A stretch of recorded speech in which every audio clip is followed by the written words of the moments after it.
아주 유명한 사이트로는 제가 만든 사이트가 있습니다. 여기 제 사이트에서는 찾아오시면은 drsunnylee.com입니다. 여기 찾아오시게 되면은 어떤 게 있냐면은 attractions and route라고 있어요. 요 두 번째 항목에 보시게 되면은 각 그 대륙별로 그리고 나라별로 어디에 가서 보는 그 관광 명소들에 대한 모든 GPS와 설명과 사진이 들어 있습니다. 그래서 이건 왜 이렇게 중요하느냐 한번 우리가 실전적으로 한번 보도록 하겠습니다. 어느 나라를 선택을 해 볼까요? 에티오피아를 한번 가볼까요? 에티오피아는 유명한 아프리카죠. 아프리카. 에티오피아가 CDE 에티오피아에 한번 가보겠습니다. 자, 에티오피아에 보시게 되면은 그림에 보시는 것과 같이 여기에 몇 가지 아이콘들이 이렇게 쭉 나와 있습니다. 제가 왜 이렇게 하냐면 여기에 UN이라고 되어 있는 거는 유네스코 지역입니다. 유네스코 그 헤리티지죠. 유산 지역이고 요거는 이제 국립공원들이고 그리고 여기도 뭐 이게 그냥 카메라만 돼 있는 거는 그냥 유명한 관광지입니다. 요거는 아마 꼭 가봐야 되는 것 같아요. 베일 마운틴스 이거 좋은가 보네요. 여기를 이제 한번 가게 되면 와 여기 보십시오. 산들이 아주 돌들이 아주 이쁘장하게 있지 않습니까? 여기에 영어와 한글로 소개가 되어 있습니다. 자 그리고 여기는 이제 꼭 가봐야 될 때다라는 생각이 들고 또 위에도 한번 심심하니까 또 열어볼까요? 야건디 라사 내셔널 파크이네요. 여기는 이제 내셔널 파크인데 또 어떤 특징을 갖고 있는지 일단 첫 번에 볼 수 있는 설명이 깁니다. 사진은 아마 없는 것 같네요. 자 그리고 여기 위에 또 가게 되면 꼭 가봐야 될 명승지가 있네요. 이건 뭐 이거 뭐 절벽 위에 사람이 밧줄로 타고 올라가 가지고 들어가는 동굴인 것 같아요. 자세한 설명은 엑숨이라고 하는 데 있습니다. 여기가 엑숨인가? 여기에 보면은 예전에 십계명인가요? 십계명을 이제 보관했던 장소로 알려져 있는 템플이 이제 있죠. 뭐 그런 데가 있습니다. 이게 중요한 이유는 왜 그러느냐? 여기서 이 지도를 가만히 보시게 되면은 여기 이 길, 요 길을 통해서 아와사를 통해서 아디스아바바를 통해서 여기를 쭉 보고 이렇게 해서 이렇게 통해서 에리트리아로 출국을 하게 되면은 우리가 요 일정을 요 루트를 딱 계산하게 되면은 한 방에 거의 에티오피아에 가봐야 될 그 주요 명승지를 거의 빠지지 않고 우리가 지나갈 수 있는 길이 됩니다. 그래서 이제 이거를 보게 되면은 케냐에서 입국을 이렇게 해가지고 에티오피아 북단을 통해서 에리트리아에 가야 된다. 에리트리아는 이제 미국 여권이나 한국 여권 모두 다 비자를 받아야 되는 겁니다. 그래서 에티오피아에서 만약에 비자 신청을 하게 되면 이제 시간이 걸릴 수가 있고 그래서 케냐에서 비자를 받아서 만약에 못 가게 되면은 이제 소말리아는 또 여행 금지 국가하고 이쪽 지역은 지금 전투가 벌어지고 있는 지역이죠. 물론 남수단도 지금 내란이 많이 있죠. 그러면 어쩔 수 없이 또 수단을 통해서 경유를 해가지고 북단위로 올라가서 이집트로 빠져가지고 중동으로 올라온다. 뭐 이런 여러 가지 그 루트나 또 꼭 봐야 될 관광지들의 거점 지역을 우리가 미리 다 마킹을 해두지 않으면은 현지에 가가지고 내가 이거 국경 넘어서 어디로 가지 하다가 그저 삽질만 하다가 국경을 넘어서 기간이 만료되고 우왕좌왕하다가 나오는 경우가 많이 있습니다.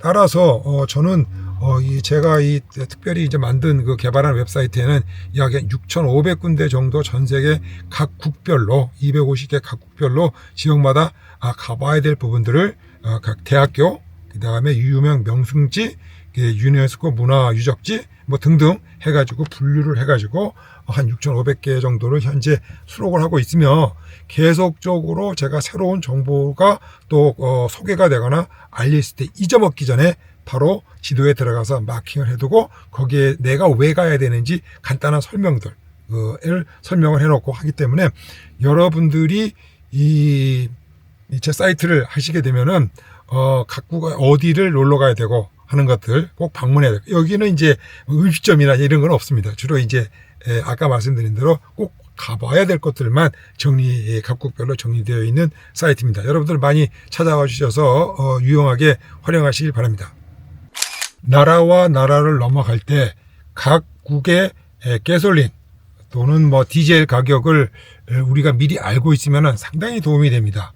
그래서 특별히 이 가스값이 싼 나라에서 비싼 나라로 넘어갈 때는 당연히 바보가 아닌 이상에는 탱크를 풀로 채워가지고 그리고 국경을 넘어가는 것이 당연한 이치가 아니겠습니까? 자, 그래서 여러분들이 나라를 국경을 넘어갈 때는 꼭 저 같은 경우에는 각국의 휘발유 가격을 조사를 해보고 갑니다. 그 전 세계의 현재 휘발유 가격을 알 수 있는 사이트가 글로벌 petrolprice.com에서 제공을 하고 일주일에 한 번씩 업데이트를 해주고 있습니다. 자, 여기를 한번 화면을 보시죠. 가솔린 프라이스에 제가 이제 1리터로 해가지고 여러분들 편의를 위해서 사우스 코리안 원유로 했습니다. 자, 현재 우리나라 대한민국의 가스값은 어느 정도 될까요? 1리터에 아마 제가 보기엔 1600 얼마인 것 같아요. 페루, 사우스 코리아 여기 있네, 그죠? 자, 여러분 여기 보시게 되면은 1638.05원이 평균 가격으로 나와 있어요. 뭐 여러분이 잘 아실 거예요. 이게 맞는지 틀리는지는. 자, 그래서 한번 일례로 보여드리면은 우리가 이제 남아메리카에 가게 되면 이제 콜롬비아라고 하는 데가 있고 그 밑에가 이제 적도가 지나가는 퀴토, 에콰도르가 있고 그 밑에 이제 페루가 있습니다. 대부분 콜롬비아에서 에콰도르, 페루로 내려오는 노선을 타게 되는데요. 자, 콜롬비아도 미국이나 한국에 비해서는 엄청나게 기름값이 쌉니다. 그 에콰도르는 또 더 싸요. 그렇지만 또 페루 같은 경우에는 또 엄청 비쌉니다. 그래서 오늘 한번 보도록 하죠. 콜롬비아가 어디 있나? 페루를 한번 먼저 보도록 하겠습니다. 페루가 1737원입니다. 뭐 한국보다는 조금 싸네요. 하지만 만만치가 않네요. 자, 그럼 이제 에콰도르라는 나라를 보게 되면은 에콰도르가 상당히 기름값이 싼데 어디 있나? 여기 있네요. 그렇죠? 얼마냐면은 834원입니다. 우리나라보다 1리터에 건 뭐 절반 가격 정도 수준밖에 안 되죠. 그래서 우리가 에콰도르에서 우리가 페루로 진입할 때는 당연히 그 기름값 자체가 1리터에 7,800원 차이가 나니까 뭐 60리터 하게 되면 4, 5만 원, 달러로 얘기하면 35달러 정도 이득을 볼 수가 있지 않겠습니까? 그래서 여러분들에게 저 같은 경우에는 각 나라와 나라를 넘어갈 때 꼭 반드시 평균 연료비, 즉 휘발유 값과 가솔린 값들을 체크를 하면서 여기서 만탕을 내야 될지 아니면 그 다음 나라에 가서 그냥 또 만탕을 내야 될지 이런 것들을 결정하면서 사소한 금전적인 이익도 다 긁어 모으는데 주력을 하고 있습니다. 여러분에게도 도움이 되시길 바라요. 벌써 8번째 앱이 됐습니다. 이번에도 가스에 관한 휘발유에 관한 앱인데 특별히 그 어떤 나라에서는 뭐 예를 들어서 볼리비아 같은 나라에서는 총국토가 기름값이 똑같아요. 그러니까 뭐 신경 쓸 필요가 없어. 그러나 이제 자유 경쟁이 심한 미국이나 캐나다 예를 들어서 이런 데에서는 그 같은 마주보고 있는 주유소마다도 휘발유 값이 엄청 차이가 납니다. 그 웃기는 경우가 아마 흔해 터졌어요. 그리고 이제 두 번째로는 여행을 하다 보면은 시내가 좀 싼 경우가 있고 시외가 좀 비싼 경우가 있습니다. 또는 또 거꾸로 시내가 비싸고 또 시외가 싼 경우가 있어요. 그래서 이게 일정한 법칙이 없는 것 같아. 그래서 제가 여기 지금 소개시켜드리는 그 앱은 gasbuddy.com이라고 하는 미국과 카나다 등지에서 많이 쓰는 거고요. 이런 앱들은 휴대폰 앱으로도 멕시코라든지 저쪽에 아르헨티나 같은 데에도 있습니다. 여러분이 찾아가지고 그 나라가 넓을 때 운행을 할 때에는 가스값을 어디에서 였는가 하는 것이 크게 봐서 많은 그 세이빙이 되고 이득이 됩니다. 그래서 제가 한번 포틀랜드 지역, 제 있는 지역을 한번 소개를 시켜드리도록 하겠습니다. 자, 여기 보시게 되면은 화면에 보게 되면 여기 사불 구전이 지금 얼핏 봐가지고 제일 싸요. 여기가 있고 그 다음에 스페이스 에이지네. 제가 여기 자주 가는 데입니다. 그리고 여기 이제 카스트코에도 보게 되면은 4불 9전이네요. 카스트코에서도 4불 9전이에요. 예전에 한 달 반 전만 해도 2불 95였었는데 요즘 휘발유 값이 엄청 뛴 거예요. 자, 다른 지역을 보게 되면은 뭐 4불 45전, 여기는 4불 59전, 뭐 중구난방이에요. 뭐 4불 78전짜리도 있네. 그죠? 그리고 포틀랜드 다운타운에 들어가게 되면은 5불 29전짜리도 있어요. 아주 돌아버리겠네. 그리고 조금 나가게 되면은 이쪽으로 좀 시외곽으로 나가게 돼도 역시 4불 59전, 4불 46전 만만치가 않습니다. 자, 그래서 제가 이제 만약에 여기서 해서 북쪽으로 올라가 가지고 캐나다 밴쿠버 방향으로 해서 이제 카나다로 올라서 밴프 내셔널 파크로 가본다 라고 쳤을 때 여기서 기름을 만탱이를 여면은 이제 카나다는 또 이제 기름값이 좀 비싸거든요, 미국보다. 그래서 미국, 카나다 들어가기 전에 어디에서 또 기름을 열 거냐, 국경 근처에서.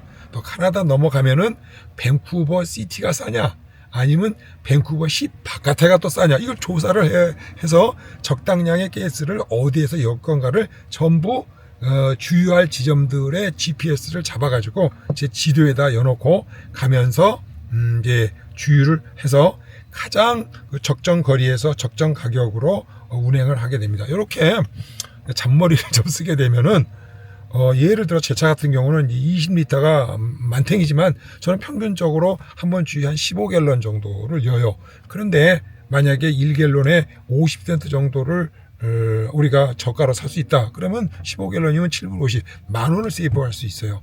그래서 제 차 같은 경우에는 약 한 키로수로는 한 800km, 한 500마일 정도 스트레이트에서 산악에서 좀 떨어지긴 합니다만은 그 정도 달릴 때 우리가 뭐 이 정도 돈을 저축을 할 수 있다라고 하는 것은 롱 레인지로 봤을 때는 이렇게 조금씩 아껴가게 되면은 1년이 되게 되면은 그것도 이제 기백만 원을 절약을 할 수 있는 팁이 되겠습니다. 자, 그러면 한번 이제 앱을 켰으니까 한번 우리가 그걸로 한번 가볼까요? 한번 카나다하고 밴쿠버 인근을 가보도록 하겠습니다. 어디 나오나? 이쪽이 카나다 국경이 나오네요. 어디야? 여기네요. 자, 카나다 국경이 나오고요. 한번 여기에서 요렇게 좀 색깔이 좀 짙은 부분이 기름값이 좀 싼 부분입니다. 아까 우리가 저는 4불 9전에였었죠. 자, 여기 보니까 4불 이전짜리도 나오네. 여기서 이해해야 될 거 아니에요, 그죠? 여기도 만만치 않은 가격이지만 4불 99전, 뭐 4불 49전에 비하면은 4불 이전이면 싸네요. 그럼 저는 여기서 기름을 열 것 같아. 여기서 이제 GPS 좌표를 찍는 거죠. 그리고 이제 카나다 국경을, 여기가 미국과 카나다 국경을 넘어서 들어가게 되면은 이 카나다는 이제 리터로 계산을 합니다. 근데 이게 얼마냐면은 이게 카나다하고 미국도 한국 돈하고 거의 1달러가 거의 1,000원이에요. 그러니까 이제 1,000원이라고 생각하시자고요. 여기 보면은 208.7은 뭐냐면 2,870원이라는 뜻이에요. 1리터에. 그러니까 한국보다 비싸죠. 많이 비쌉니다. 여기 보니까 다 2,000원대야.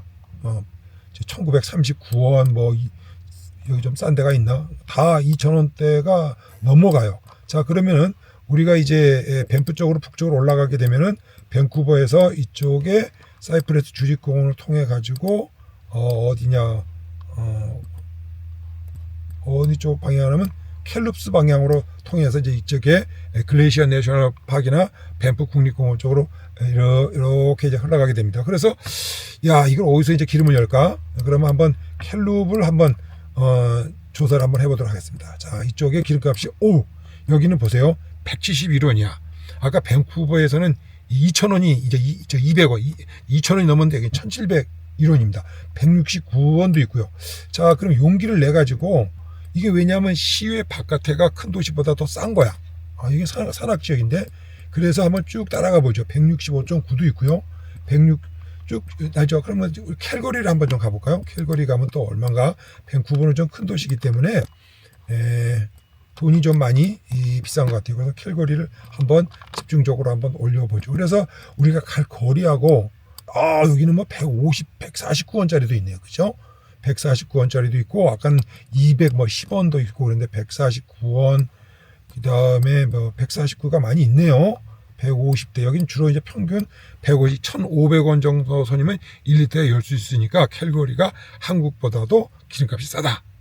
그러니까 저 같으면 어떻게 하겠어요? 여러분 같으면 밴쿠버에서 캘거리 갈 만큼만 였고, 그리고 상간 중간에 조금 더 였고, 그리고 캘거리에 도착하면 많이 였고, 이런 식으로 이 기름값의 분포도를 보고 우리가 거리를 계산해서 어디에서 주유할 건지를 이제 여기서 GPS를 찾아가지고 지도에다 여서 이제 운행을 하면서 휘발유 값을 하게 됩니다. 이런 경우는 좀 나라가 큰 경우에 좀 그래요. 아마 유럽에도 앱이 있을 것 같은데, 유럽이라든지 큰 대국들 있죠. 뭐 호주라든지 이렇게 자유경쟁 체제에서 큰 나라에서 많이 쓸 때 기름을 절약하는 테크닉이 있고 합니다.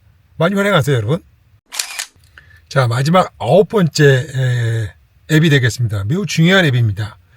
여러분들이 이제 해외를 나갈 때 당연히 여러분 핸드폰 안에는 지도 앱이 있어야 됩니다. 많은 분들이 이제 구글 앱을 연결을 해서 하기 위해서 뭐 공항에 내리면 심칩을 사기도 하고 해서 데이터를 사용하기도 하고 그렇습니다. 뭐 로밍도 하고 그러시죠. 저 같은 경우는 좀 쪼잔한 얘기긴 합니다만은 아직도 뭐 이렇게 국경에 입국해가지고 데이터 심칩을 사서 써본 적이 딱 한 번 있었는데 아주 망해버렸어요. 그래서 그 다음부터는 이제 쓰지를 않고 대부분 공공 와이파이를 이용을 해가지고 앱들이나 이제 인터넷들을 이제 액세스를 하고 그렇습니다.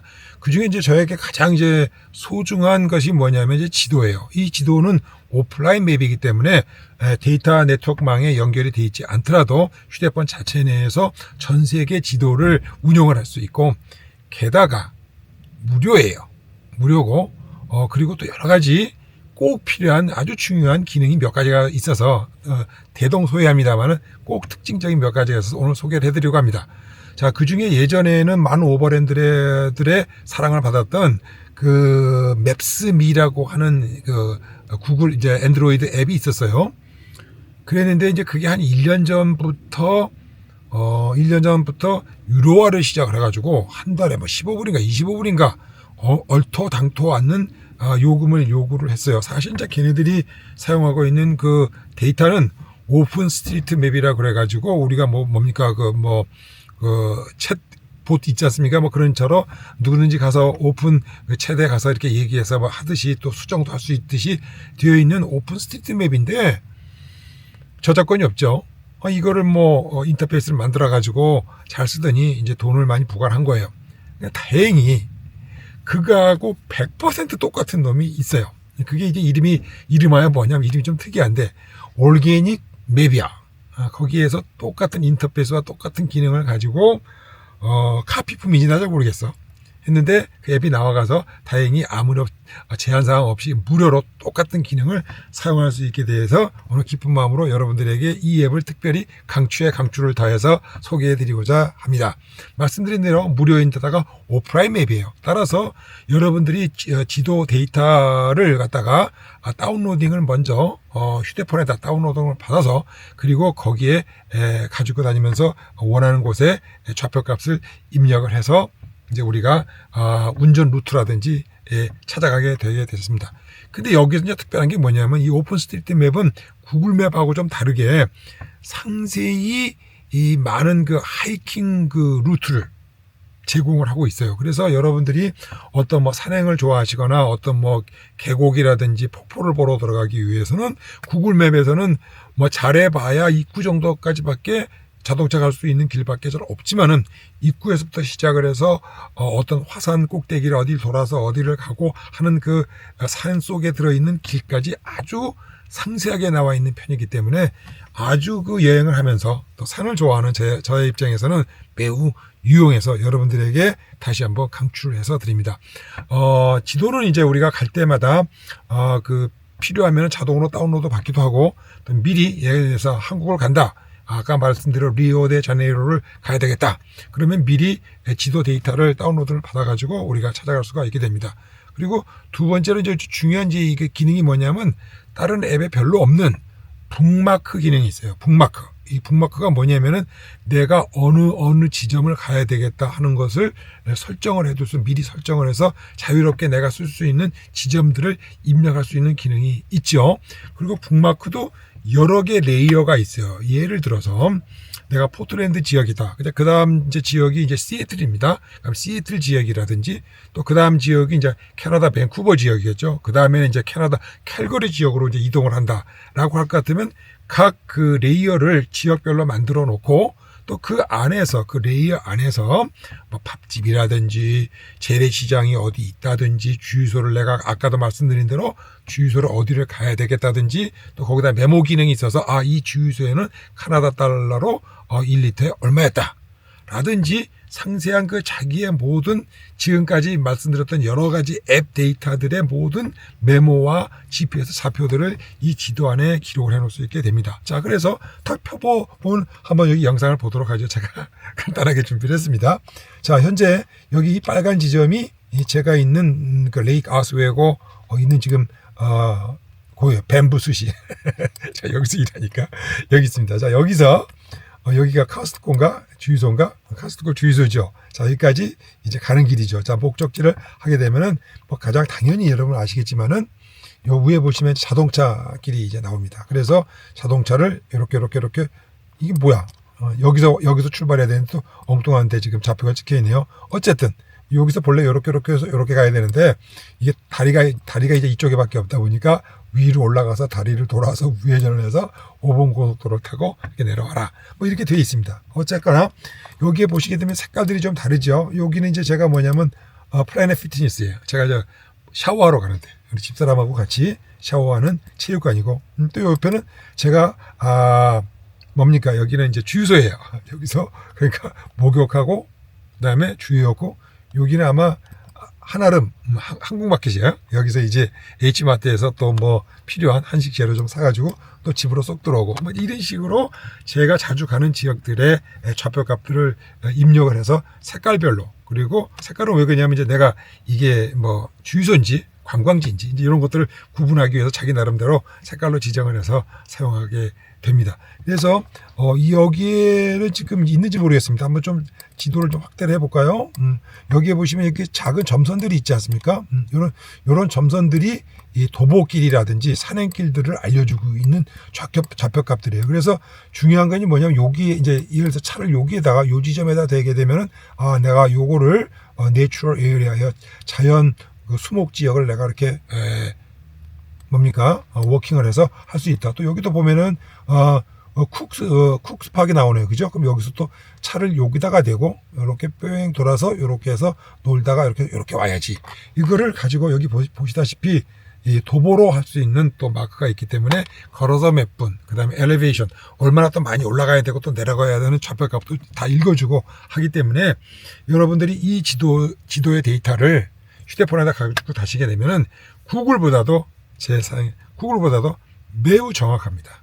특별히 산행길에서는 아주 유효하고 또 무료이기 때문에 데이터 신경 안 쓰시고 여러분들에게 걸어놓고 많은 데이터들, 여러분들 여행할 정보들을 구글에는 그런 기능이 별로 없지 않습니까? 온라인에서는. 근데 여기서는 자기가 원하는 곳들의 모든 좌표값들을 여서 여행을 계획할 때 내가 어떤 루트로 어떻게 가고 목욕은 여기서 하고 여기는 그냥 뭐 별거 없으니까 거쳐서 바로 밴쿠버를 거쳐서 쭉 캐나다로 들어가자 뭐 등등 여러 가지 자기 나름대로 좌표값을 정한 다음에 여행 계획을 그때마다 수정하고 시간 낭비하지 않고 바로 찾아갈 수 있습니다.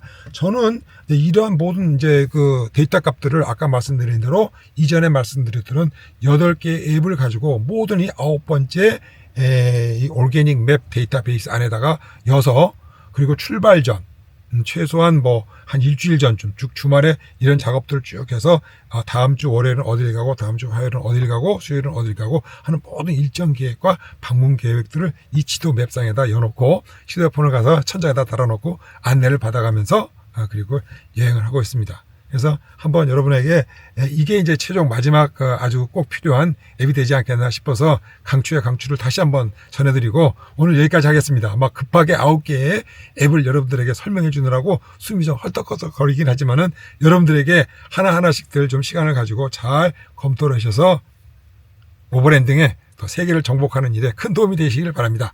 다음 시간에 뵙겠습니다. 지금까지 써니였어요. 바이바이.